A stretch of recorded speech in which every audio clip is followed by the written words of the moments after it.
Muy buenas noches con todos los asistentes. El día de hoy tenemos un tema nuevo en esta serie de cursos que estamos presentando en nuestro programa de educación médica continua. Para dar inicio a esta charla, tenemos las palabras del doctor Gersi David Rucano Paucar, que es secretario del Comité de Desarrollo Profesional y Científico del Consejo Regional Quinto, Colegio Médico del Perú, Arequipa. Adelante, doctor Gersi, con sus palabras.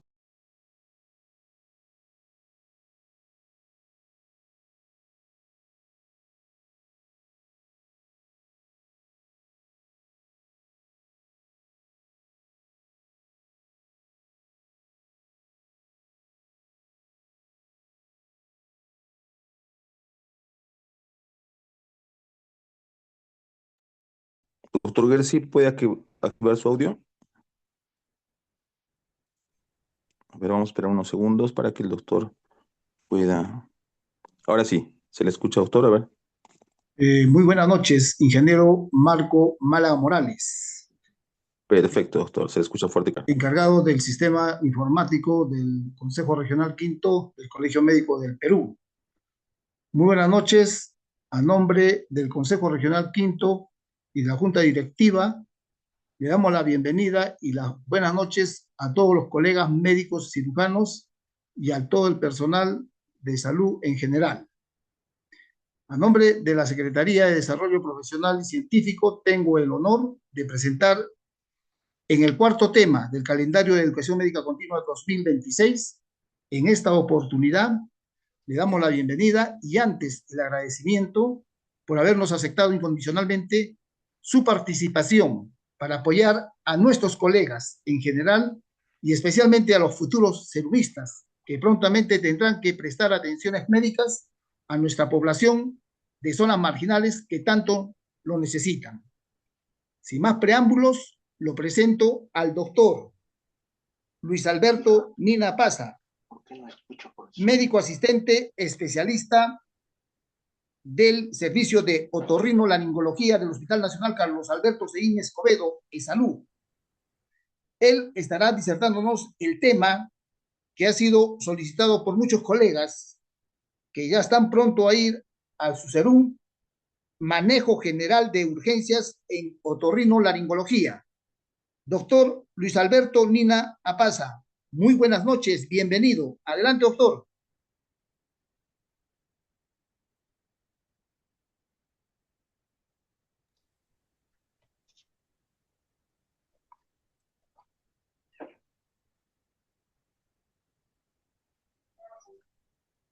¿Aló, me escucha, Buenas doctor? noches, ¿me escuchan? Sí, sí, doctor, lo escuchamos. Adelante, doctor, buenas noches. Buenas noches. No los escucho a ustedes.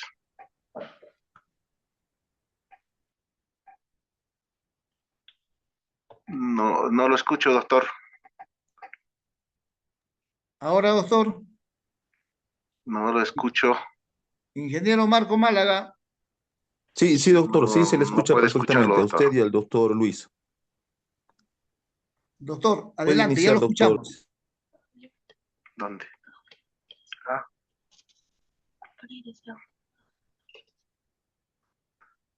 a ver, ¿cuál pongo? Ya lo escuchamos, doctor.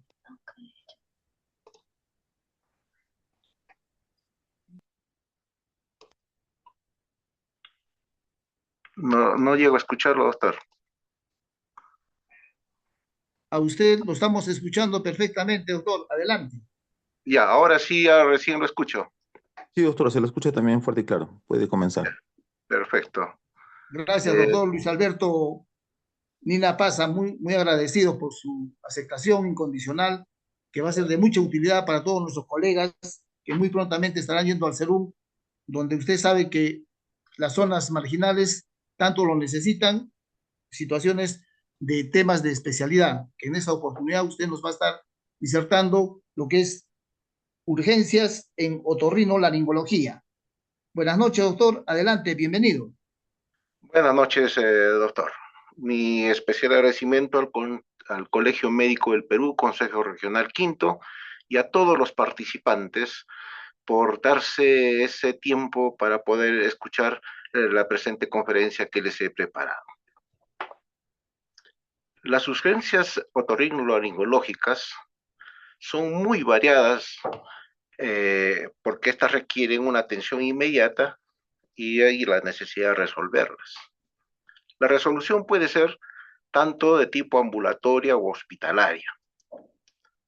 Es fundamental que la atención deba ser pronta para evitar complicaciones. Como les dije, es muy variada la cantidad de emergencias que pueden darse en la especialidad. Es difícil cubrir todas en una hora académica y por lo tanto he preparado algunas de ellas de más relevancia, como la epistaxis, cuerpos extraños, hipoacusia súbita, infecciones y traumatismos nasales, algunos solamente. Comenzamos con la epistaxis. Es un proceso hemorrágico de las fosas nasales y de los senos paranasales que se va a exteriorizar por las narinas o la boca. Para eso tenemos que hacer nuestro recuerdo anatómico. Sabemos que la nariz tiene como aportantes tanto del sistema de la carótida externa como la carótida interna. La carótida interna a través de las arterias etmoidales y la carótida externa a través de la arteria palatina mayor, la labial superior y como rama terminal de la maxilar interna, la esfenopalatina. Estas van a dar un conjunto de ramificaciones que van a formar un plexo, el llamado plexo de Kieselbach en la parte anterior, y en la parte posterior se habla del plexo de Woodruff. Estas son fotos reales de nuestros pacientes. Vemos aquí una fosa nasal derecha, cornete inferior, cornete medio, el tabique con una gran desviación y aquí vemos como un enmarañado de vasos sanguíneos, visto de más cerca, aquí tenemos el plexo de Kieselbach. En el mismo paciente, una toma posterior, vemos aquí el rodete de la trompa eustaquio, el cabo, y aquí otro enmarañado de vasos sanguíneos que son el plexo de Woodruff. En otro paciente, aquí hay unos vasos sanguíneos dependientes de la arteria esfenopalatina. La epistaxis puede tener como causas, ya pueden ser unas causas locales o causas sistémicas. Dentro de las causas locales puede haber traumatismos, golpes, accidentes de todo tipo, contusiones, o también otros traumatismos locales en la propia nariz, como el hecho de estar hurgándose, soplarse con fuerza, introducirse objetos, extracciones de cuerpos extraños inclusive, predispone al sangrado también las desviaciones del tabique, las perforaciones, como en este caso, en esta imagen, algunas infecciones, inflamaciones, sobre todo la vestibulitis nasal, y dentro de los tumores, el Doctor, más buenas noches. representativo. Disculpe que lo interrumpa. ¿Nos puede poner las diapositivas? No estamos pudiendo ver. Muchas gracias. A ver, ¿cómo les coloco las diapositivas? En todo caso, ¿cómo me aceptan las Doctor, compartir?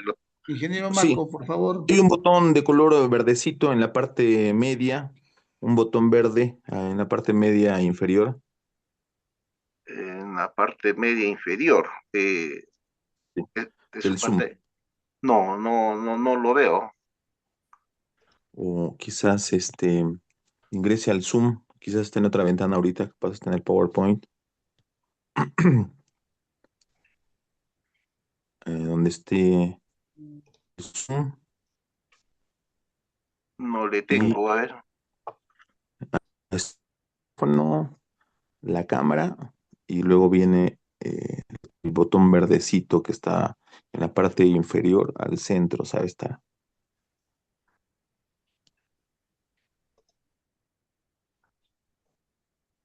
No, esta no es.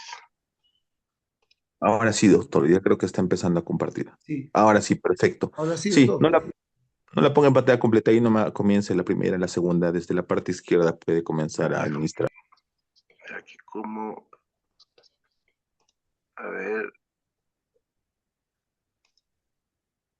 ya, ahí, Sí, ¿o ya no? la vemos. Justo estamos viendo ahí los objetos. Perfecto. Ya, o sea, ahí está, Muy bien, ya está el instrumental. Ya, sí, doctor, adelante, adelante, doctor Luis Alberto. ya, perfecto. Como le decía, que las epistaxis son un proceso hemorrágico de las fosas nasales y para ello hacíamos un recuerdo uh, anatómico de los aportantes, tanto de la carótida interna, que son las arterias etmoidales posteriores, y de la carótida externa, la arteria, perdón, eh, la arteria espenopalatina, la arteria sublabial, la arteria de la palatina ascendente. Muy bien. Esta es una toma de una nasofibrolaringoscopía en un paciente donde vemos el tabique nasal, esta es la fosa nasal derecha, y vemos el tabique nasal, y aquí vemos un enmarañado de vasos sanguíneos que viene a ser el plexo equíselpa. Con más acercamiento lo tenemos en esta zona. En el mismo paciente, el rodete de la trompa de Eustaquio, el tabique nasal ya en la parte posterior, y aquí también vemos el plexo de Woodruff, ¿no? En otro paciente, ya estas ramas que son dependientes de la arterioesfenopalatina. Bien.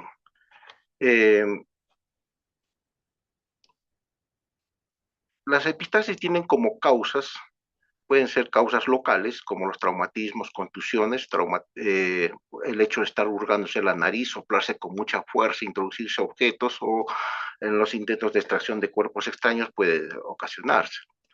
Las desviaciones del tabique y las perforaciones septales, como en este caso, pueden predisponer a los sangrados. Las infecciones también, y sobre todo las vestibulitis nasal, que con mucha mayor frecuencia vemos en las emergencias, y dentro de los tumores los más representativos, los nasofilangiomas. Dentro de las causas sistémicas tenemos las coagulopatías, ¿no? Cuando hay problemas de displasia sanguíneas, leucemia, sobre todo en la trombocitopenia. Los pacientes con hipertensión arterial suelen venir a la emergencia con un sangrado pulsátil, ¿no? Cuando examinamos las fosas nasales. El uso de medicamentos, sobre todo los anticoagulantes, y pacientes renales y pacientes con hepatopatías. En fin, el diagnóstico se basa en una buena anamnesis, y que debe ser rápida, y el examen clínico siempre una rinoscopía anterior, ¿no? Hay que mirar la fosa nasal y tratar de ubicar la zona de sangrado. Además de mirar la fosa nasal, también debemos ver la pared posterior de la faringe, porque por aquí suele descender sangre, ¿no? Para comparar después del taponamiento. Además, en el examen clínico tenemos que tener en cuenta si hay pacientes con trastornos de la coagulación, ¿no? Debemos preguntarles si no le aparecen moretones, equimosis sin causa aparente en las piernitas, en los brazos, ¿no? Los sangrados nasales pueden ser, la mayoría son leves y se pueden autolimitar, pero en algunos casos pueden ser muy severos. Por la localización, la mayoría de las epistaxis son anteriores. Un 95 a 98% son sangrados anteriores y un 2 a 5% sangrados posteriores. El tratamiento principal es la compresión, ¿no? La compresión digital. Primero hay que hacer que el paciente se saque los coágulos, y una vez que se saque los coágulos, tiene que hacerse una compresión digital como está en la fotografía, ¿no? La compresión digital no debe ser solamente en la parte terminal de la narina, ¿no? Ahí estamos comprimiendo solamente la columela, no estamos comprimiendo el área importante de sangrado, que por lo general es el área equisalva. La compresión debe abarcar toda la pirámide cartilaginosa, ¿no? Entonces hay que hacer una compresión sostenida de 6 a 10 minutos. Con esto la mayoría de las epictasis suele ceder. Si no es posible controlar con una compresión digital, entonces eh, eh, pasaremos a hacer un taponamiento anterior, ¿no? Y en casos especiales que sospechemos de sangrados posteriores, sobre todo en pacientes ancianos y sangrados que generalmente vienen en la madrugada o a medianoche, podemos sospechar de epistaxis posteriores que van a requerir el taponamiento posterior. Ya estos otros tipos de tratamientos son prácticamente de la especialidad, la cauterización química, la embolización o tratamiento quirúrgico, ¿no? En sala de operaciones. Los elementos principales que deben tener para hacer un buen taponaje nasal es tener una buena fuente de luz, pero esto generalmente no lo tienen en los centros de salud, puestos de salud alejados, ¿no? Pero una linternita frontal que tenga zoom puede sernos de gran utilidad. Un espéculo nasal y una pinza bayoneta. Son los elementos que nos pueden ayudar. Generalmente nosotros hacemos taponaje con dedos de guante, ¿no? La mechita doblada en 4 y estos dedos de guante debemos embadurnarlos con una sustancia como glicerina o mejor si tienen algún antibiótico como en este caso la tetraciclina, ¿no? Embadurnamos los tapones para su posterior colocación. Mejor si tuviéramos un aspirador y una cánula de aspiración para ver el sangrado, el punto exacto de sangrado, ¿no? Si detectamos el punto exacto de sangrado, entonces sobre esa zona haremos mayor compresión. Aquí tenemos, eh, aquí tenemos una, eh, una secuencia de taponaje anterior.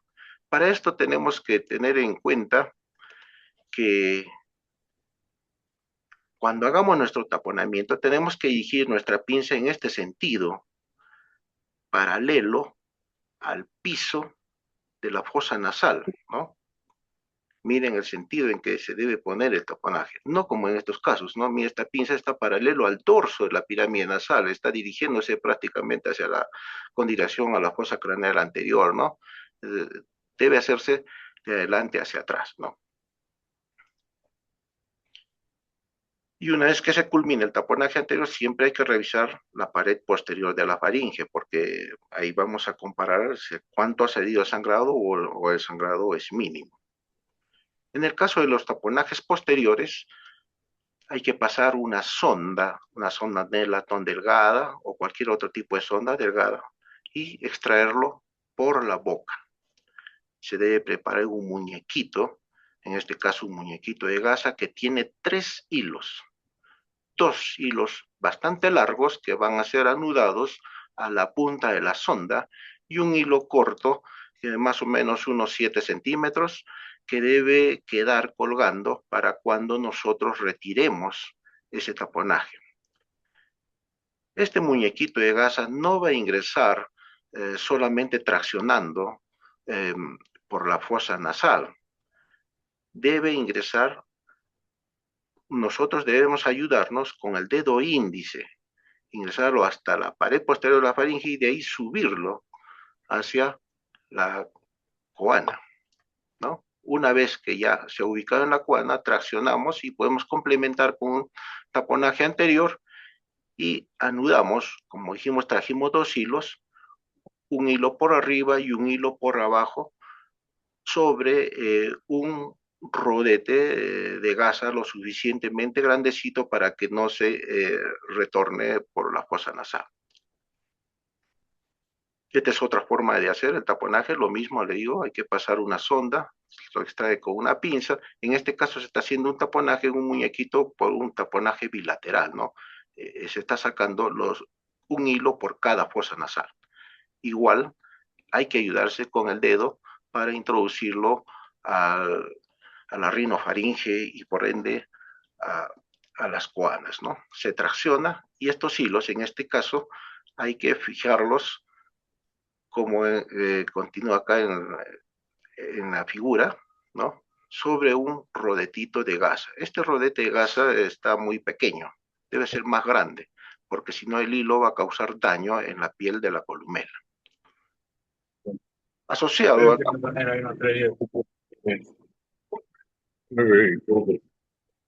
Si no les escucho bien. Comprar una casa en pero ese tío, Parece, doctor, que es un bueno, audio que está interfiriendo. Ya, Vamos a silenciarlo. ya. Cuando hacemos el taponaje nasal, generalmente le asociamos con un antibiótico profiláctico, puede ser una amoxicilina simple, y analgésicos. El taponaje duele, al paciente le incomoda, entonces hay que darle un buen analgésico. Quizás al inicio podemos ponerlo intramuscular o endovenoso, de acuerdo a lo que disponga, y antihistamínicos como la clorfenamina, cetirizina o loratadina, porque el tapón le va a hacer estornudar al paciente, ¿no? El taponaje anterior generalmente lo mantenemos alrededor de 4 días y se extrae, y si se ve una zona sospechosa se procede a una cauterización, ¿no? En el caso de los taponajes posteriores, los solemos hospitalizar al paciente y su retiro, de acuerdo a la sospecha, ¿no? Puede, simplemente retirando el tapón, puede quedar después de 7 días o, en casos necesarios, entrar a la sala de operaciones para hacer una electrocauterización endoscópica. Pasamos al siguiente ítem, los cuerpos extraños. Los cuerpos extraños pueden clasificarse en orgánicos o inorgánicos, pero a mí me gusta más como animados o inanimados, ¿no? Dentro de los animados tenemos a los insectos, larvas. Dentro de los inanimados tenemos vegetales, ¿no? Como esta semilla. Puede haber minerales, como esta piedrita, elementos sintéticos, como estas bolitas que les gusta bastante meterse a los niños. Pero tenemos que tener especial cuidado de las pilas de botón, que suelen introducírselas, porque esto sí causan daño rápidamente en pocas horas. Entonces, como le dije, los niños pequeños son curiosos y pueden introducirse todo tipo de objetos en la nariz. A veces los padres no se dan cuenta, ni se enteran, y de pronto pasan los días y empiezan a sentirle un mal olor al niño. Le sienten además, empiezan a notarle obstrucción nasal y por eso lo llevan a la atención. En algunos casos puede pasar más días y presenta el niño una secreción purulenta por por una fosa nasal. Como síntomas, obstrucción nasal, sensación de tener algo en la nariz, un olor fétido, rinorrea unilateral y en algunos casos secreción sanguinolenta incluso. El diagnóstico, a través de la historia clínica y una rinoscopía anterior, ¿no? Como se está en esta figura. La finalidad es identificar el tipo de cuerpo extraño. Aquí esta parte es clave, ¿no? Uno debe identificar a qué tipo de cuerpo extraño nos estamos enfrentando. Ayudan al diagnóstico las imágenes por radiografía, tomografías, etc. El tratamiento de los cuerpos extraños nasales es la extracción. Sé que a veces para los centros de salud que se encuentran muy en la periferia, va a ser difícil tratar de resolver, pero se puede hacer un intento, ¿no? Si ustedes tienen un espéculo nasal y una de las pinzas, ya sea de esta tipo cocodrilo, Harman tipo cocodrilo, o una bayoneta, es posible de repente extraer si es que el cuerpo extraño está visible y accesible. Pero por eso era la razón de que decía que hay que ver a qué tipo de cuerpo extraño estamos enfrentando. Por ejemplo, en este caso es un clip. Es fácil agarrarlo con este tipo de pinza, una cocodrilo o una bayoneta u otra. Si es un corrospun, un botón, una espuma, entonces es fácil extraer con este tipo de pinzas. Pero ¿qué pasa si es una bolita, como está en esta imagen? La bolita, al tratar de extraer con este tipo de pinzas, en lugar de extraerlo, se les va a introducir más hacia adentro. Entonces, no es el instrumental adecuado para retirar este tipo de cuerpo extraño, cuando algo que puede deslizarse hacia adentro, ¿no? Entonces, para esto utilizamos un estilete, una pincita, nosotros llamamos una pinza tipo codito, que tiene un final en ángulo recto, unos 2 a 3 milímetros, y es romo. Se introduce por la parte superior y se calza la parte posterior de la bolita y se lo extrae hacia adelante. Como dije, en el caso de las pilas de botón, estas, eh, cuando entran en la humedad de la fosa nasal, liberan sustancias alcalinas que al cabo de 3 a 6 horas ya pueden liberar y producir necrosis por liquefacción en los tejidos. Y hay mucho daño a la mucosa, mucho daño al cartílago cuadrangular y pueden ocasionar perforación del tabique nasal. Y en su proceso de cicatrización, múltiples sinequias intranasales, ¿no? Entonces, este es un cuerpo extraño que debe ser extraído lo más rápidamente posible. Entonces, si ven esto o sospechan de esto, no pierdan tiempo. Si tienen instrumental y está accesible, lo ven que está accesible, se puede hacer un intento. Pero si no tiene instrumental adecuado, referirlo inmediatamente a otorrino para que sea retirado a la brevedad posible. La mayoría de los cuerpos extraños nasales los vemos en niños. Para ello debemos comunicar a la familia que se va a realizar un intento de extracción, ¿no? En el caso de ustedes, en el caso de nosotros, bueno, ya es casi seguro que lo vamos a extraer. Pero en el caso de que ustedes van a hacer un intento, entonces comuniquen que van a hacer la intención de querer extraerle, y si no logran uno o máximo 2 intentos, entonces van a tener que referirlo. Pero para esto deben preparar su material, deben tener el material listo, para no estar corriendo en ese momento, busque X, Y, pinza. No, todo debe estar listo. Una vez que está listo, hay que empaquetarlo al niño, hay que inmovilizarlo bien por los hombros y también por las rodillas, ¿no? Porque si no, el niño levanta las rodillas, se mueve y se impulsa y se mueve bastante y no les va a dejar trabajar. Generalmente tengo el hábito de hacerme colaborar con el papá, que lo hago, que se ponga en la cabecera del paciente, pone un codo a un costado de la camilla, el otro codo al otro costado de la camilla, y con las palmas sujeta a la cabeza para que no haga movimientos de rotación. Y en ese momento, uno con el espéculo nasal abre la naricita y con su pincita, ya que está preparado, si en caso de ser una bolita o un codito, entonces lo extraemos con facilidad, pero sin alocarse mucho, porque pueda que en el intento de pasar, no es cosa que metamos el cuerpo extraño después a hacerlo caer a la boca, ¿no?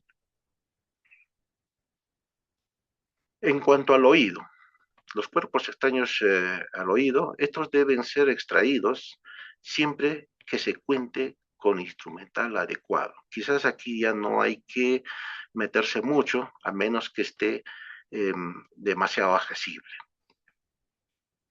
Para ello necesitamos unos espéculos de oído, unas curetas, pinzas adecuadas de acuerdo al tipo de extraño, ¿no? Y se necesita una buena fuente de luz.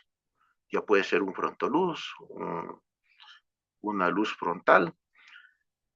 Un otoscopio también puede servir, pero es mejor el microscopio. Por lo tanto, es mejor que lo extraiga el especialista. Esto para evitar lesiones en la piel del conducto o causar daño al tímpano, como pueden ser las perforaciones, y en el peor de los casos, inclusive lesiones de la cadena osicular.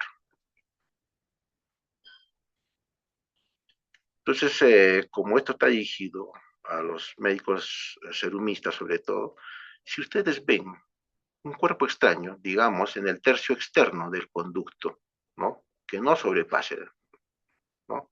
Que está casi afuera, pueden extraerlo con mucha delicadeza. Pero si el cuerpo extraño está en el tercio interno, mejor ni se atrevan, porque pueden ocasionar más daño que con el cual ya viene el paciente, ¿no? ¿Qué ocurre cuando se trata de insectos. Generalmente, estos insectos, una persona está caminando por el campo, el parque, etcétera, y de pronto súbitamente se le incrusta, se le introduce este tipo de insecto. Y como este insecto quiere buscar una salida, no puede dar la vuelta y avanza con dirección al tímpano. Empieza a desesperarse y empieza a rascar inclusive la pared externa del tímpano. Entonces, ¿qué hacemos en este caso? Primero identificamos rápidamente el cuerpo extraño a través de con un otoscopio y, si nos es posible, cómo está la membrana timpánica, ¿no? Y como paso siguiente, tenemos que inmovilizar al insecto. ¿Cómo lo inmovilizamos? Utilizando una sustancia oleosa. Le aplicamos vaselina líquida, glicerina, u otras sustancias como el otosambón, acerumen, etcétera, gotas ópticas glicerinadas para tapón de cerumen. Cualquiera de estas sustancias oleosas van a inmovilizar al insecto y lo van a ahogar. Una vez que esté ahogado, inmovilizado, ya deja de ser una emergencia en el instante y puede ser retirado con calma al día siguiente o a los 2 días, ¿no? De preferencia lo más pronto posible.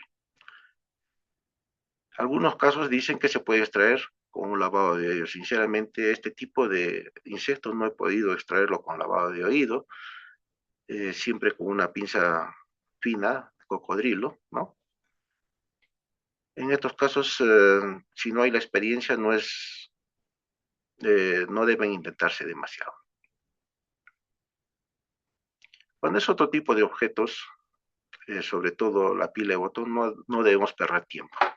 Aquí la quemadura química, la necrosis, la perforación del tímpano es inminente, ¿no? Si es que se deja pasar mucho tiempo. Llega la emergencia, debe ser extraída casi de inmediato o a las pocas horas, no debe pasar mucho tiempo.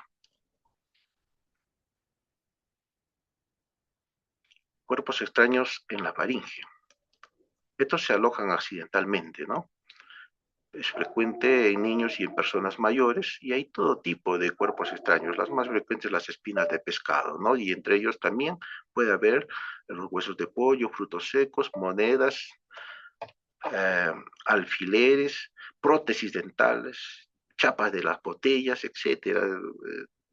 Hay un sinfín de cuerpos extraños que podemos encontrar o que pueden introducirse a la garganta de los pacientes.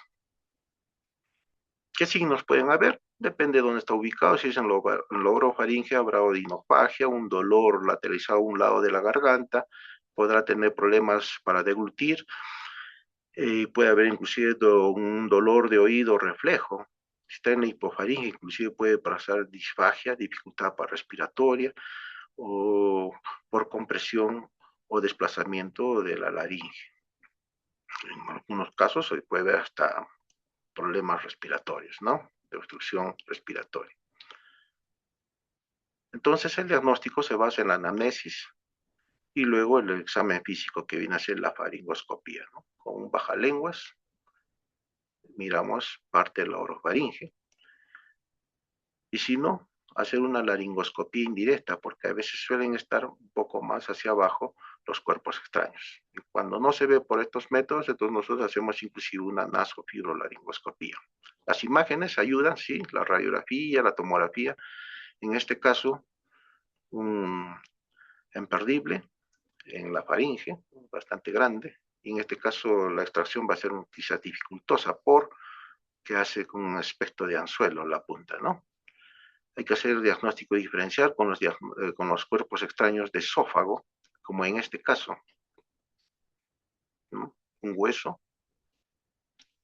en el tercio superior del esófago, las monedas también podemos encontrar. Cuando la moneda está en esófago, en este caso está en un plano coronal, pero si usted en una radiografía lo ve en un plano sagital, es decir, una línea, tiene que sospechar que ese cuerpo extraño está en laringe. La mayoría de estos cuerpos extraños tienen una locación en la amígdala, por lo tanto, su extracción puede ser fácil, siempre y cuando que tenga una pinza un tanto delgada y están incrustadas sobre las criptas, ¿no? Entonces se le extrae. Como decía, otras veces puede estar más bajo, no puede estar no se mira con una simple faringoscopía. Entonces recurrimos a la laringoscopía indirecta y puede estar en esta zona, en los recesos glosoepilóticos o valléculas, o también puede estar en los senos piriformes. El tratamiento es la extracción.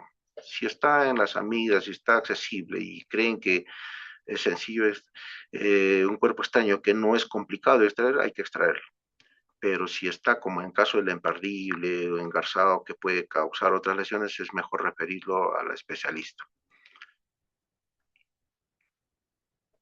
En la laringe también puede haber cuerpos extraños. Estos sí causan un gran problema. Muchos, si es que obstruye la vía aérea portal, puede que el paciente no llegue a la emergencia. Representa más o menos un 5 a 10% de los cuerpos extraños de la vía aérea superior, frecuente en niños y en algunos adultos con el reflejo faríngeo disminuido o pacientes muy distraídos. Últimamente están prestando mucha atención a los equipos como el celular, laptop, tablets y con la mano están ingiriendo, llevándose alimentos directamente hacia la boca, ¿no? Y puede ocasionarse accidentes. Los síntomas: obstrucción respiratoria, que puede ser parcial o completa. En caso de que sea completa, va a pasar a la asfixia, ¿no? Hay tos paroxística, dolor de garganta, disfonía o afonía. El paciente en ese momento no puede hablar. Dificultad para la deglución y en casos graves puede haber asfixia y muerte.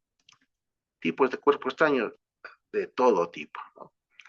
Desde los alimentos, juguetes, etc. El diagnóstico, basado en la historia clínica rápida, la exploración física y una laringoscopía, ya sea indirecta, y puede una radiografía o tomografía ayudar al diagnóstico. En este caso, la extracción inmediata es esencial, ¿no? Para prevenir justamente complicaciones más severas.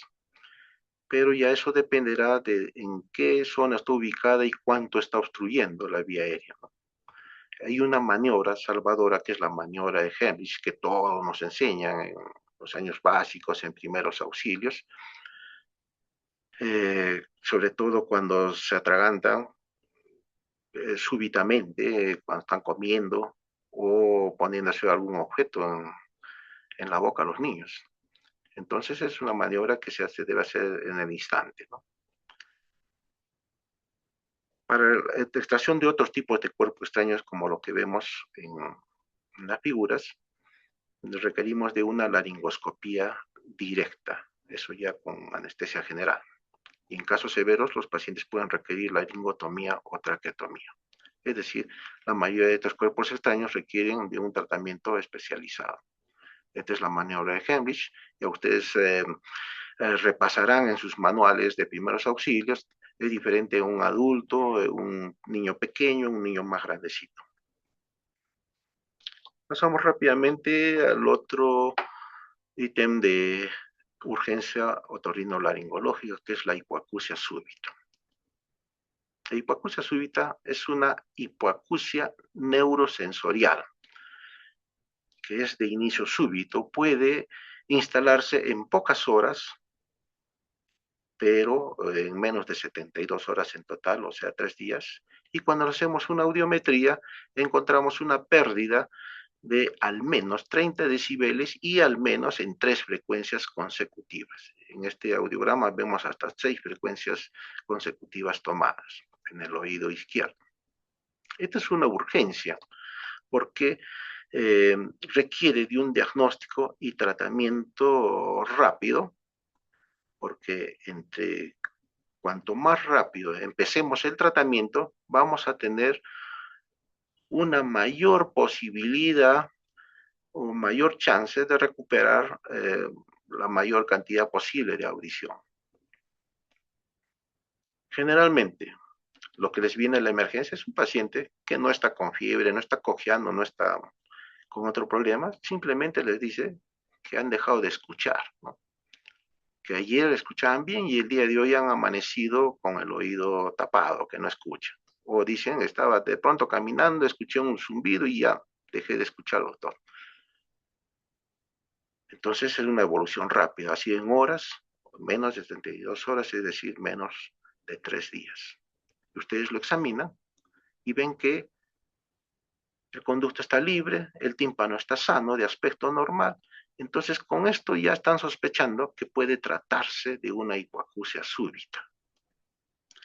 Y si en su centro de salud, puesto, etcétera, tienen un diapasón, con mayor razón. Dijimos que tiene que ser una hipoacusia neurosensorial.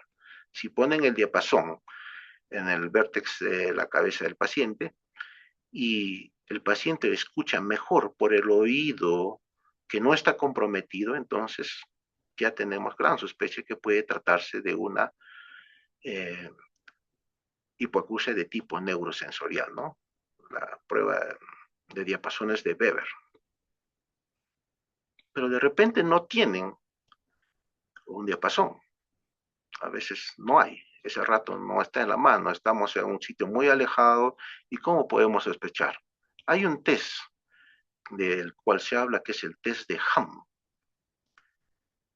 ¿no? Que algunas veces simula cómo hacer esta prueba de Weber. Entonces ustedes les piden al paciente que diga Ham, que hagan temblar el velo del paladar, y si el paciente siente más el sonido en el oído no afectado, entonces puede tratarse de una hipoacusia neurosensorial. Pero si el paciente lo siente más en el oído afectado, puede ser una hipoacusia de tipo conductiva, ¿no? En este caso, conductiva no va con lo que es hipoacusia súbita, tiene que ser de tipo neurosensorial. Entonces, esa prueba de Ham puede ayudarnos. Entonces, ya teniendo esa gran sospecha, ustedes deben referir inmediatamente a la especialidad para hacer la audiometría, en el cual corroboraremos esta pérdida auditiva en el audiograma de 30 decibeles, por lo menos 30 decibeles, y en 3 frecuencias consecutivas por lo menos, ¿no? Ya con esto podemos iniciar tratamiento, pero de repente ustedes están en un lugar alejado, donde el paciente dice, estoy cosechando, doctor, no voy a poder ir a la atención otorrino de acá unos 3 días, 4 días, ¿no? Ustedes ya tienen esta sospecha, han hecho que el paciente no escucha en menos de 3 días, el tímpano sano, le han hecho tal vez la prueba de pasiones o el test de Ham, y entonces ya tienen la sospecha de una hipoacusia súbita, pueden iniciar ya tratamiento, ¿no? Y ya a los días el paciente acudirá para continuar o que le confirmen el diagnóstico. Causas. Si nosotros recibimos 100 pacientes, por decir, con hipoacusia súbita, vamos a encontrar y vamos a hacerle todos los estudios posibles y solo vamos a detectar alguna causa en más o menos el 10 o 15% de los pacientes, mientras que el 85 a 90% de los pacientes no vamos a encontrar la causa de la hipoacusia. Por eso es hipoacusia súbita idiopática. Dentro de estas causas podrían ser, hay teorías, y una de las teorías más relevantes es la teoría vascular, porque la arteria que irriga el laberinto membranoso es la arteria auditiva interna, y esta arteria auditiva interna es una rama terminal, no tiene colaterales. Si ocurre algún problema circulatorio a este nivel, llámase unos trombos, espasmos, etcétera, va a haber un déficit de irrigación en el caracol y por lo tanto va a haber daño celular. Recordemos, ¿no? El órgano de Corti, nosotros nacemos con 12.500 células ciliadas externas situadas en 3 filas y unas 3.500 células ciliadas internas. Y esa es toda la dotación que tenemos para toda nuestra vida. Si una de estas células muere, no hay otra que la reemplace y nuestra audición va a ir decayendo a medida que vayan decayendo el número de estas células. Entonces aquí radica la situación para iniciar un tratamiento lo más pronto posible. ¿Qué ocurre cuando hay una hipoacusia súbita? Estas células, cuando están sanas, van a estar funcionando, pero si están enfermas o muertas, digamos que no van a funcionar, entonces van a dar una caída en la audiometría. Contra las células muertas no hay nada que hacer, nadie las va a recuperar. Nuestro objetivo está en tratar de recuperar a esas células enfermas y evitar que éstas sigan muriendo con las horas o los días. Entonces, por eso la necesidad de recuperarlo y recibir tratamiento lo más pronto posible. El diagnóstico, repetimos, ¿no? Tímpano sano, paciente que pierde audición, la audiometría con la caída, que es importante y es urgente la audiometría, y en casos podemos requerir de una resonancia magnética, pero la resonancia magnética no es un examen de urgencia, eso se hace con tranquilidad y mucho después de haber iniciado el tratamiento, porque hay una de las lesiones que viene a ser un neurinoma, el acústico, como debut, ¿no? Debutan con hipoacusia súbita en algunos casos, ¿no? Generalmente un 2 a 3% de estos neurinomas debutan con hipoacusia súbita. La mayoría de los neurinomas debutan con una hipoacusia neurosensorial, insidiosa y progresiva. Hicimos el tratamiento, ¿no? El tratamiento de elección para la hipoacusia súbita son los corticoides vía oral. Prednisona, 1 miligramo por kilogramo por día, puede ser dividido en 2 dosis, pero un máximo de 60 miligramos por día. Pueden darle, por decir, 30 miligramos en el desayuno, 30 miligramos en el almuerzo, ¿no? Por 5 a 7 días. Y después de eso pueden utilizar dosis descendentes, 20-20, 10-10, 5-5, ¿no? Pero si no hay respuesta con este tratamiento, vamos a buscar una terapia de rescate, que vienen a ser los corticoides intratimpánicos, ¿no? Con corticoide introducimos a través de una aguja, perforamos el tímpano y echamos en el oído medio, en la caja del oído medio, corticoide. Generalmente utilizamos lidocaína 0.2 mililitros más dexametasona 0.8 mililitros. Esa combinación se la inyectamos en el oído y lo mantenemos unos 20 minutos aproximadamente al paciente echadito. Pero en algunos casos, el uso de corticoides por vía oral tiene ciertas contraindicaciones. Entonces, en esos casos, los corticoides intratipánicos vienen a ser los tratamientos de primera elección, como en el caso de las embarazadas, los pacientes con hipertensión, diabetes, algún tipo de glaucoma, pacientes inmunodeprimidos, etc. La cama hiperbárica es otra opción. Aunque no hay evidencia clínica, se suele dar algunos medicamentos que mejoran la microcirculación, como la beta-histina, pentoxifilina y ginkgo biloba. En cuanto a infecciones, yo quisiera tratar todas las infecciones posibles, pero no. En este caso tenemos que centrarnos solamente en unos pocos y las de más relevancia. ¿Cuál es el objetivo? Que ustedes reconozcan el cuadro clínico de urgencia para que el paciente reciba un tratamiento oportuno y por lo tanto este paciente tiene que ser referido a la especialidad. El caso de esta niña, un oído donde hay un aumento de volumen en la región posterior, borramiento del surco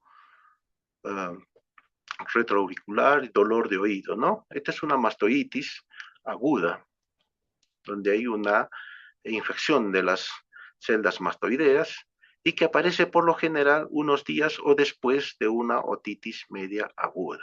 Hay fiebre, otalgia, eritema, hinchazón, borramiento del surco retroauricular. El diagnóstico es clínico y ayuda a confirmar una tomografía, como en este caso. La mastoides está neumatizada y esta mastoides está velada, ¿no? Este es inclusive un aumento de volumen por fuera de la parte ósea, ¿no? El tratamiento en estos casos, por lo general, debe ser hospitalizado este paciente, recibe tratamiento endovenoso, ya cuando el paciente tiene el peso suficiente para recibir dosis de adulto, generalmente usamos cetrazona 2 gramos cada 24 horas, clindamicina de 600 miligramos cada 8 horas, endovenoso lento, y asociamos también antiinflamatorios, puede ser metamizol 2 gramos cada 8. Cuando este tratamiento no da resultado, nosotros podemos valorar la posibilidad de hacer una mastoidectomía. Otro caso, una paciente de 60 años aproximadamente, diabética, al inicio hay secreción, de repente recibió algún tratamiento, no hay buenas respuestas, le ven el conducto rojizo, con secreción serosa, el tímpano puede estar íntegro, no perforación, pero puede estar un poquito macerado, ¿no? Esta es una otitis externa maligna. Es una infección grave del conducto que puede extenderse a la base del cráneo. Generalmente son en personas inmunodeprimidas, ¿no? Edad avanzada, diabético por lo general, la mayoría. Estos requieren un reconocimiento rápido y tratamiento agresivo. Síntomas: dolor de oído intenso. Es una otorrea refractaria a los tratamientos. Ya en casos que el oído ya por la secreción que puede generar una hipoacusia de conducción o puede agravarse el cuadro, ¿no? Casos extremos puede haber parálisis facial, disfagia, disfonía. Son pacientes que requieren un manejo hospitalario y multidisciplinario. En este caso, un niño con un ojo hinchado, medio rojizo, otro igual, parecido. Cuando ustedes preguntan, ¿qué pasó con este niño? ¿Por qué está así? Entonces, ¿qué hubo? De repente, ¿ha estado resfriado previamente? Es posible, ¿no? Entonces dice, sí, doctor, ha estado con moquito, con la nariz un poco tapada. Entonces puede tratarse de una complicación de una sinusitis orbitaria. Dentro de estas complicaciones tenemos dos cuadros importantes, digamos, y hay otros con menos, que se dan con mucha menos relevancia. La celulitis preseptal, que es una inflamación alrededor del ojo, con enrojecimiento del párpado, pero que no afecta la visión. Quizás es una forma menos grave, pero no por eso deja de ser urgente, ¿no? Es menos grave en relación a otras, pero sigue siendo algo que requiere nuestra atención inmediata. La celulitis orbitaria. Y en este caso se aumenta proptosis y limitación de los movimientos, ¿no? Igual, la atención esta debe ser urgente. Hay otros casos como el absceso superióstico y complicaciones ya mucho más raras como la trombosis de seno cavernoso. Factores de riesgo: la sinusitis etmoidal previa. Cuando no ha sido tratado o el tratamiento ha sido inadecuado. Cuando se sospeche de una sinusitis, el tratamiento no es 3, 5 días, 7 días. Cuando se sospecha de una sinusitis, el tratamiento mínimo debe ser 2 semanas. Puede extenderse más. Entonces, estas complicaciones orbitales de sinusitis son más frecuentes en niños, no por eso deja de haber en adultos. Estados de inmunodepresión pueden condicionarlo. El diagnóstico se basa en la historia clínica, en el examen físico y nos ayuda bastante la tomografía. El tratamiento es antibiótico combinado, el paciente hospitalizado, por supuesto, y en casos severos inclusive puede llegar a hacerse una cirugía por la especialidad. ¿Con qué finalidad? Esto requiere un diagnóstico y tratamiento oportuno para evitar la pérdida de la visión de ese ojo. El absceso periamidalino es otra entidad de importancia que ustedes deben reconocer. El paciente viene con dolor de garganta y con una voz soplada, ¿no? Cuando le hacen abrir la garganta, ven esto, este gran aumento de volumen. Miren acá el pilar anterior, la amígdala, acá la línea media y la úvula. Esta distancia entre el pilar anterior y la línea media no es igual a esta distancia de acá, ¿no? Aquí hay un gran aumento de volumen. Acá la amígdala está rechazada hacia la línea media y hay un aumento de volumen que involucra al paladar blando. Y si nosotros palpamos con una pinza, va a ser blando, renitente. Entonces estamos frente a un absceso periamigdalino, ¿no?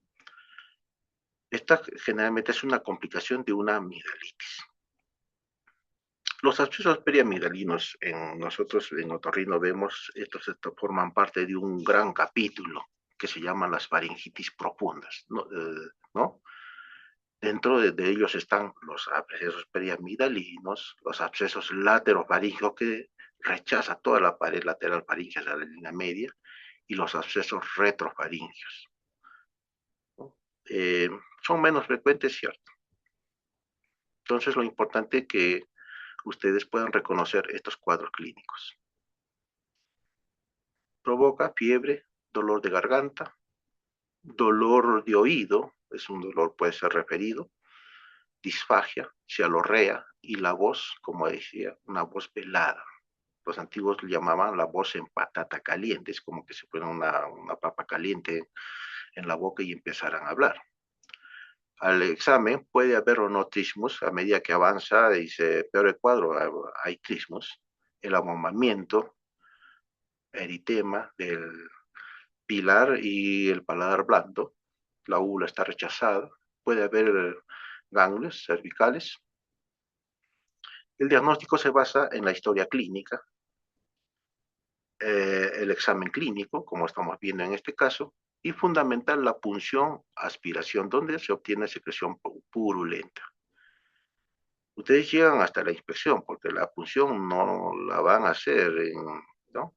Generalmente cuando nosotros hacemos la punción, sobre la punción inmediatamente hacemos una incisión en la misma zona, de más o menos 1 centímetro, y con una pinza mosquito introducimos cerrada y con las patitas de la pinza abrimos y logramos un gran drenaje de bastante secreción purulenta. Ayudado con una cánula de aspiración, digamos, drenamos ese absceso. Este paciente debe estar hospitalizado, debe recibir tratamiento endovenoso, ¿no? Y es posible que al día siguiente esa incisión, esa abertura, ese drenaje se vuelva a cerrar y hay que volverle a hacer al día siguiente en el caso de que esto sea cerrado. A veces hay que repetir 2, 3 veces en días consecutivos. Cuando el paciente sufre de constantes abscesos periamigdalinos, ya sufrió una vez, sufre por segunda vez, hay que considerar ya la amigdalectomía, pero no la amigdalectomía en ese momento, sino ya en un futuro. Ya para terminar, los traumatismos nasales. Es un paciente que ha recibido un golpe en la nariz por XY razones, ¿no? Y viene así con la nariz deformada, sangrando. El sangrado generalmente en las fracturas, en los traumatismos nasales se autolimita. Cuando ustedes inspeccionan encuentran una deformidad, dolor y una crepitación. Los huesos, en lugar de estar duros, se mueven. Y si hacemos una radiografía, vemos los trazos de fractura, ¿no? Es una lesión común de los huesos de la cara. Se dice que es el tercero más frecuente de todas las fracturas del cuerpo y el 40% de los traumatismos faciales están asociados a este tipo de fractura. Hay sangrado, como dije, se autolimita, deformidad, inestabilidad de los huesos, y no siempre van a encontrar estos signos, ¿no? Como en el caso de niños, puede haber fracturas en tallo verde y no verse inclusive en las radiografías. El diagnóstico, a través de la historia clínica, la inspección de la nariz, y se corrobora con una radiografía de senos paranasales. Esto porque el estraje en realidad no es tan urgente, digámosles así, porque generalmente son problemas médico-legales por lo cual ustedes deben hacer una buena historia clínica, poner lo que el paciente dice, qué circunstancias lo golpearon, etc. El tratamiento, en ese momento, hielo local, 10 a 15 minutos sobre la nariz, ¿no? Y eso puede repetir cada hora o cada 2 horas. Generalmente el paciente quiere que le solucionen el problema en el momento. No. La reducción es el tratamiento de fractura, pero ¿cuándo se hace? Se hace cuando ya disminuya toda la inflamación, todo el edema, que por lo general esto disminuye de 4 o 5 días hasta 8 días en promedio. Hay casos que demoran un poco más, 8 o 10 días, pero cuando disminuye el edema. Y lo otro que deben tener en cuenta es que esta reducción debe realizarse antes de las 2 semanas, o sea, un plazo máximo de 15 días, porque si no, esos huesos de la nariz van a consolidarse en la posición que están y van a dar una deformidad de la pirámide nasal, ¿no? El tratamiento, como hicimos en la reducción, que lo hace el especialista, coloca férula de yeso. Ya. Puede pasar otro caso. Digamos, un niño se cae, les trae a la emergencia y les revisan en un primer momento, no tiene fractura, no le duele la zona de los huesos propios de la nariz, o sea, la pirámide nasal ósea. Le examinan las fosas nasales, están permeables, dicen, bueno, no tiene nada el niño, es una simple contusión y que se vaya a la casa. Pero no le manden diciendo que se vaya tranquilamente, sino que observen, porque generalmente puede presentarse esto, que a las 24 o 48 horas de pronto sienta obstrucción nasal y dolor. Entonces quiere decir que se está complicando, ¿no? Ha aparecido un absceso, un hematoma de tabique nasal. Regresa al día siguiente o a los 2 días, la mamá diciendo, mi hijito no respira y le está doliendo la nariz. Cuando nosotros observamos, vemos un aumento de volumen, ¿no? Que está ocurriendo ambas fosas nasales. Palpamos por esta zona, de repente palpamos cartílago y por esta zona blando, ¿no? Entonces hay dolor, presión en la nariz, obstrucción, y en casos avanzados puede haber fiebre. Este hematoma puede convertirse en secreción purulenta. El tratamiento es netamente por otorrinolaringología. En la zona más blanda, más anterior, se hace una incisión y se drena todo el hematoma. A veces hay necesidad de hacer curetaje y aspirar, y se termina haciendo con un taponaje nasal bilateral, ¿no? Las imágenes y los exámenes de laboratorio ayudan de acuerdo al caso. Como dije, hay que hacer debridamiento y drenaje lo más urgente posible cuando apenas se detecte este hematoma. ¿Por qué? Porque si no va a haber complicaciones, que es el absceso septal. Y posteriormente va a haber necrosis del cartílago cuadrangular, o sea, el cartílago del tabique nasal, puede haber perforación y como consecuencia una deformidad de la nariz en silla de montar. Muy bien, esto es todo lo que les había preparado. Espero que les haya sido algo de utilidad. Cualquier cosa estoy a su servicio. Muchas gracias.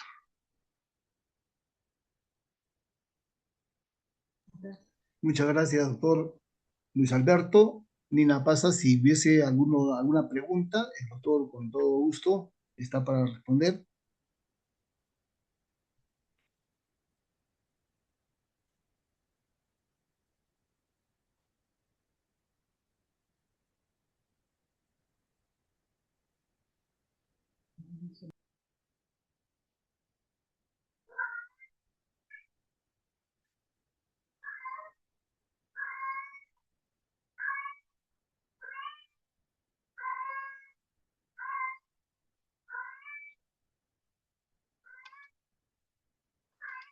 Doctor, buenas noches. ¿Qué tal? Buenas noches. Sí, doctor, tengo un casito. ¿Podría suceder que la parálisis facial va a ser siempre una complicación de una otitis maltratada o también puede ser por otra causa, ¿no? Como sabemos, puede ser causas virales también, ¿no? Las parálisis Claro, faciales. sí, puede haber. Todo es posible en Mm, medicina, ¿no? Generalmente la parálisis mm, facial es otra de las emergencias que no he podido tocar, como les dije, 40 mm, minutos, una hora académica es muy poco, pero sí puede ser una emergencia. Hay que tratar de ver la causa, que en la mayoría son parálisis a priori, pero como usted me está preguntando sobre una otitis sí.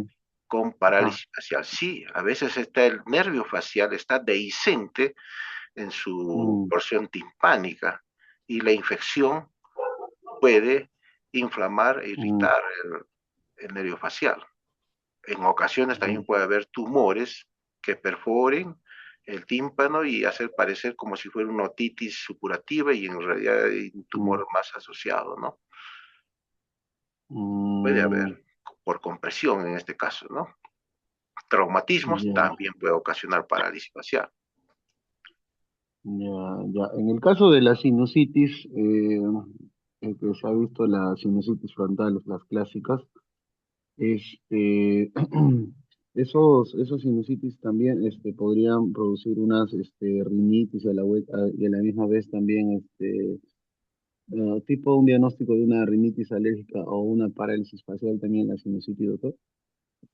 ¿Podría llegar a complicarse en ese caso o llega siendo simplemente una sinusitis y ya?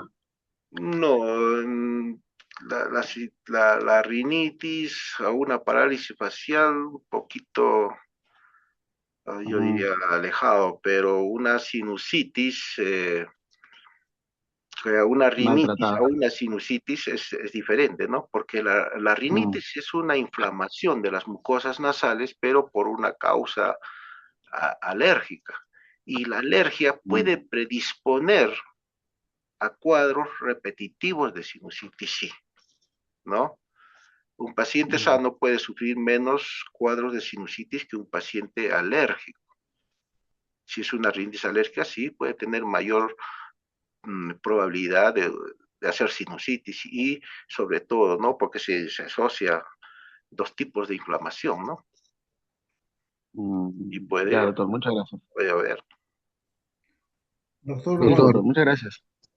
doctor Doctor, Luis buenas Alberto. noches. Buenas noches. Doctor Luis Alberto. Doctor, una opinión, doctor. El mejor momento para hacer una cirugía cuando hay niños que vienen con un trauma, caída, con desviación del tabique, hay opiniones que debemos esperar hasta los 12 años, 13 años, hasta que terminen de madurar la maduración ósea.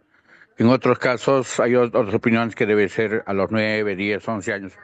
Quisiera su opinión y en qué momento, y sí, porque es pregunta frecuente de los padres.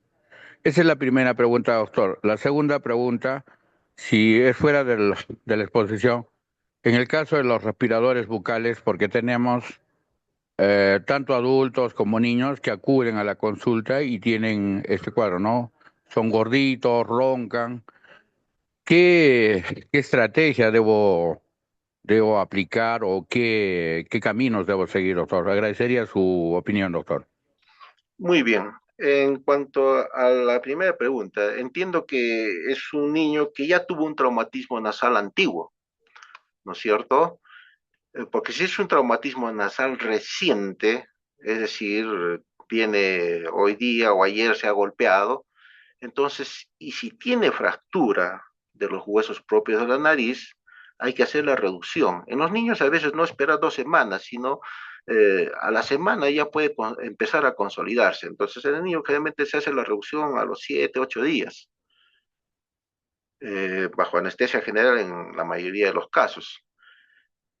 Pero si ya quedó o tuvo un traumatismo nasal hace muchos años, no ha sido tratado o ha quedado con una desviación del tabique nasal que le causa obstrucción, entonces en esos casos se debe valorar el grado de obstrucción. cuánto le está obstruyendo. Si le es muy molestoso, entonces es necesario operar. No hay edad para operar. Hemos operado pacientes de 2 años, año y medio, 2 años, ¿no? De edad, desde esa edad, si la obstrucción es en demasía y le va a causar problemas, definitivamente ese tabique puede ser abordado a cualquier edad, ¿no? Si la obstrucción es menor, lógico, podemos esperar que sea a una edad ya donde el paciente pueda colaborar inclusive, ¿no? Pero en los niños tenemos que tener en cuenta que no solamente puede haber desviaciones septales que están causando obstrucción nasal. En los niños a veces tenemos que tener en cuenta las adenoides, que es otra causa de obstrucción nasal y a veces se suman obstrucción nasal, desviación de tabique, hipertrofia de cornetes y si le revisamos la garganta, unas amígdalas gigantes, ¿no? Se hablaba mucho por momentos cuando el paciente lo requiere y es una obstrucción eh, que está causando demasiado problema, entonces sí se puede hacer en una misma cirugía, inclusive eh, cirugía de tabiques, cirugía de cornetes, adenoides y amígdalas, ¿no? En esos casos, o sea, mucho depende del grado de obstrucción. Ya en unos pacientes adultos hay que valorar, ¿no? Generalmente si la obstrucción es de relativa importancia, es recomendable hacerse operar la nariz, o sea, que se haga la septoplastía, ¿no? Y se operará los cornetes de acuerdo al grado de crecimiento de estos, ¿no? Entonces, en unos niños, como decía, la estrategia que tiene que hacer es tomarle pues su radiografía de cabo rinofaringeo, si está muy grande las adenoides, una radiografía de senos paranasales, donde está una gran desviación de tabique, que de repente no puede ser anterior, pero sí puede haber una desviación posterior, ¿no? Que sí sale en la radiografía. En cambio, el cartílago no va a salir, entonces, si es que la desviación es muy anterior. Entonces, en esos casos hay que valorar del grado de obstrucción. Si es mucho, hay que operar a cualquier edad. Doctor, hay otra pregunta, doctor Luis Alberto, de parte de la colega Caterine, que dice, su pregunta es, ¿qué recomendaciones debemos tener en cuenta los próximos celulistas para realizar de forma adecuada un taponamiento anterior? ¿Y cuáles son las indicaciones post-tratamiento? Ya. Bueno, si no se dio una epistaxis a la compresión digital, entonces la recomendación es preparar su taponaje nasal. Nosotros generalmente queremos que lo hagan con dedos de guante, pero de repente no, en ese momento no tienen disponible o las circunstancias solamente mechitas nasales. Lo que tiene que tener mucho cuidado al realizar el taponamiento nasal es si se tiene un espéculo nasal, a buena hora vamos a tener una mejor visión del interior de la fosa nasal. Entonces iremos dirigiendo. Y siempre la pinza debe ir dirigida paralelo al piso de la fosa nasal, ¿no? Hacia atrás. No hacia arriba, no paralelo al dorso nasal, ¿no? Tratar de introducir lo más al fondo posible. Generalmente nosotros cuando usamos los tapones de dedo y guante como se vio en la diapositiva, lo embadurnamos con tetraciclina porque eso permite que resbale con mayor facilidad el taponamiento. Se pone uno, se lo comprime hacia abajo, se puede poner otro, los que entren. Luego del taponaje, de haber tenido éxito con el taponaje, se supone que han revisado la faringe, que no esté cayendo hacia atrás, que no siga tragando el paciente sangre, si ha cohibido. Entonces el paciente se ha solucionado el problema, le va a doler la nariz. Entonces hay que darle analgésicos. Va a estar ese tapón 4 días tal vez. Entonces hay que darle antibiótico. Puede ser amoxicilina, puede ser cefalexina. Y también hay que darle antihistamínicos. Por ejemplo, clorfenamina, cada 12 horas o cada 8 horas, si es que no se duerme demasiado, si no cetiricina o loratadina cada 24 horas, ¿no? Son el acompañamiento de medicamentos luego del taponaje. Y habitualmente al cuarto día, con tranquilidad, se puede retirar los tapones suavemente. Si es de dedo de guante, el retiro va a ser suave porque el dedo de guante va a resbalar, mientras que la gasa tiende a pegarse y al despegar nuevamente puede provocar un sangradito, ¿no? Si se retira la gasa, tiene que ser con suavidad, con tranquilidad y, y si es mejor remojándole con un poquito de lidocaína con epinefrina, es decir, eh, pueden preparar un frasco de lidocaína 2% de 20 mililitros con una ampolla de epinefrina. Esa solución preparada pueden ir remojando a gotitas sobre el taponaje de gasa para ir retirando suavemente, ¿no? Remojando, dando un poquito de anestesia y retirando para evitar que se desgarre o se lacere la mucosa nasal y genere un nuevo sangrado. No sé si eso contesta la pregunta de la doctora. Doctor, le preguntaba, perdón por insistir, doctor, le preguntaba sobre los respiradores bucales. En el caso de un adulto, doctor, cuando vemos que este paciente viene, acude una y otra vez porque ronca por las noches y siempre anda resfriado, siempre anda congestionado, con siempre dolores de garganta, ¿qué debo planificar? O sea, mi cirugía para hacerle una cirugía, como usted decía, de cornetes, ver lo que es el septum, entre otras cosas. ¿Cómo debo plantear en un adulto y en un niño que muchas veces viene la madre, siempre anda, respira por la boca, siempre anda resfriado mi hijo? ¿Y cuáles los caminos que tengo que seguir en un niño y cuál sería en un adulto, doctor? Bueno, lo ideal es una evaluación por la especialidad, ¿no? Eh, en un niño, como decía, placas, ¿no? Radiografías y también tenemos que descartar, ¿no? Si también si es alérgico, como el caso del adulto, ¿no? Tratar la alergia. Y la alergia, si hubiera una rinitis alérgica, se trata pues con corticoides tópicos nasales de preferencia, ¿no? Como la fluticasona, la mometasona, 1 o 2 disparos en cada fosa nasal, 1 o 2 veces al día, en el caso de los alérgicos. O sea, primero contener, como me habló de la alergia, contener ese proceso alérgico, ¿no? Que esté controladito. Y después nosotros, bueno, se debe inspeccionar la fosa nasal. Si hay una gran desviación, como le puse en una de las diapositivas, entonces requeriremos el, la cirugía del tabique nasal, ¿no? O sea, nosotros tenemos que hablar en conjunto, ¿no? Porque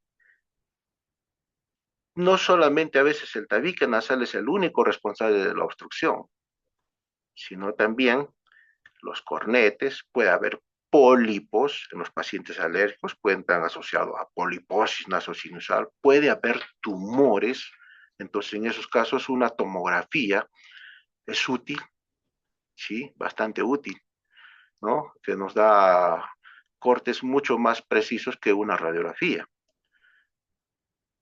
Y lógico ver el estado general del paciente, qué otras enfermedades concomitantes tiene. Por eso le aconsejo que ese paciente debe ser evaluado en otorrinolaringología, ¿no?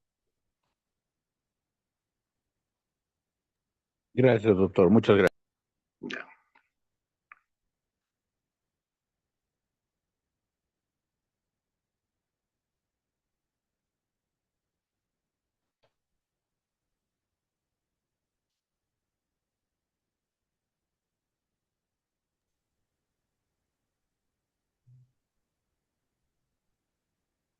Doctor Luis Alberto, hay una pregunta de la doctora Nadia en Ya. la que dice, en caso de una epistaxis anterior o posterior, se puede usar ácido tranexaminónico o epinefrina o solo compresión analgésico y antihistamínico. Ya. Bueno, como dijimos, hay que ver más o menos a qué tipo de paciente nos estamos enfrentando, ¿no? Si es un paciente hipertenso y vamos a utilizar por decir, un tapón con epinefrina, tal vez vamos a, no viene al caso, ¿no? El taponaje debe ser simple, ¿no? Eso ya tendría que ser de acuerdo al caso. El taponaje, ¿no? El taponaje nasal anterior o posterior de acuerdo al caso, ¿no? Cada paciente. ¿Cuál era la otra parte de la pregunta, doc? Era si también se puede usar o solo se puede usar una compresión, analgésico y antihistamínico. Si es que con la compresión cede, ahí puede quedar. Y al paciente decirle que no se suene la nariz por nada del mundo, que no se esté manipulando, ¿no? Eh, el uso de ácido tranexámico, si bien es cierto, ayuda, pero no mucho en las epistaxis, digamos, ¿no? Digamos, cuando hacemos un taponamiento y todavía queda llorando un poco, como ayudando, para eso se puede usar, sí, cómo no, el ácido tranexámico. El antihistamínico, si uno ha hecho un taponamiento, debe usar, sí o sí, porque el tapón le va a hacer estornudar al inicio. Después ya no, lógico, pero los primeros momentos, las primeras horas, la mayoría de pacientes estornuda, ¿no? Doctor, ¿me escucha? Doctor, Aló. Sí. finalmente, doctor, hay una pregunta de parte de la doctora Susana. Dice, posterior a una reducción nasal, ¿cuánto tiempo de evolución se debe esperar para considerar una operación? Ya. Eh, Eso es variable. Hay algunos cirujanos que se dedican a la rinoplastía estética que a veces lo operan bastante pronto, ¿no? Cosa que a veces no es muy aconsejable. Hay que esperar que la nariz consolide. El proceso de consolidación toma tiempo. Eh, a las 2 semanas ya los huesos empiezan a ponerse duritos. A los 2 meses, ahí es evidente la formación de callo óseo, inclusive en las narices hay un aumento de volumen. Los padres se pueden preocupar, decir, doctor, me ha aparecido este bultito en la nariz, ahí este es un bultito duro, pero ya tranquilo, que al cabo de unos 3 a 6 meses ese bultito va a desaparecer, y es cierto. ¿No? ¿Por qué? Porque se ha formado el callo óseo y ese callo óseo va a ir a un proceso de reabsorción y remodelación de la fractura. Entonces, una vez pasado ese periodo de, de reabsorción y remodelación de la fractura, ahí puede contemplarse quizás una cirugía. Yo diría mínimo que pase 6 meses, si es al año o año y medio, con tranquilidad.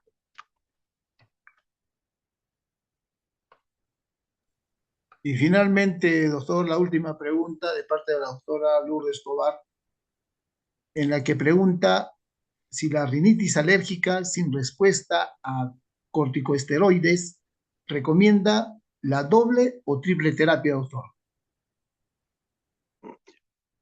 ¿A qué se refiere con doble o triple terapia? Eso no lo tengo bien claro, pero se puede recurrir a tratamientos con, por ejemplo, el Istarlovin, ¿no? O no solamente eso, sino también hay que considerar otros tratamientos como el Montelukast, ¿no? O combinar con antihistamínicos, ¿no?